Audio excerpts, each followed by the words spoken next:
ಪ್ರೇಯಸಿ ಹಾಗೂ ಆಕೆಯ ಮಗನನ್ನ ಹತ್ಯೆ ಮಾಡಿದಂತಹ ಆರೋಪಿಗೆ ಜೀವಾವಧಿ ಶಿಕ್ಷೆಯನ್ನ ಮತ್ತು ದಂಡವನ್ನು ವಿಧಿಸಿ ಸಿಟಿ ಸಿವಿಲ್ ಕೋರ್ಟ್ನ ನ್ಯಾಯಾಧೀಶರು ಒಂದು ಮಹತ್ವದ ಆದೇಶವನ್ನು ಹೊರಡಿಸಿದ್ದಾರೆ. ಇಬ್ಬರ ಕೊಲೆ ಮಾಡಿದಂತಹ ಶೇಖಪ್ಪ ಎಂಬಾತನಿಗೆ ಜೀವಾವಧಿ ಶಿಕ್ಷೆ ಹಾಗೂ 50,000 ದಂಡವನ್ನು ವಿಧಿಸಲಾಗಿದೆ. ಸೆಪ್ಟೆಂಬರ್ 4, 2023ರಂದು ಬಗಲ್ಗುಂಟೆಯ ಠಾಣಾ ವ್ಯಾಪ್ತಿಯ ಟಿ ದಾಸರಹಳ್ಳಿ ಬಳಿ ನವನೀತಾ ಹಾಗೂ ಆಕೆಯ 11 ವರ್ಷದ ಮಗ ಸಾಯಿ ಸೃಜನ್ನನ್ನು ಶೇಖಪ್ಪ ಹತ್ಯೆ ಮಾಡಿದ್ದ.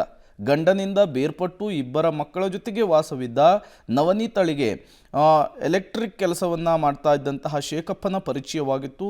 ಈ ನಡುವೆ ಮತ್ತೊಬ್ಬ ವ್ಯಕ್ತಿಯ ಜೊತೆಗೆ ನವನೀತ ಓಡಾಡ್ತಾ ಇದ್ದಿದ್ದಕ್ಕೆ ಗಲಾಟೆ ತೆಗೆದು ಮನೆಯಲ್ಲಿಯೇ ಚಾಕುವಿನಿಂದ ಚುಚ್ಚಿ ಶೇಖಪ್ಪ ಹತ್ಯೆ ಮಾಡಿದ್ದ.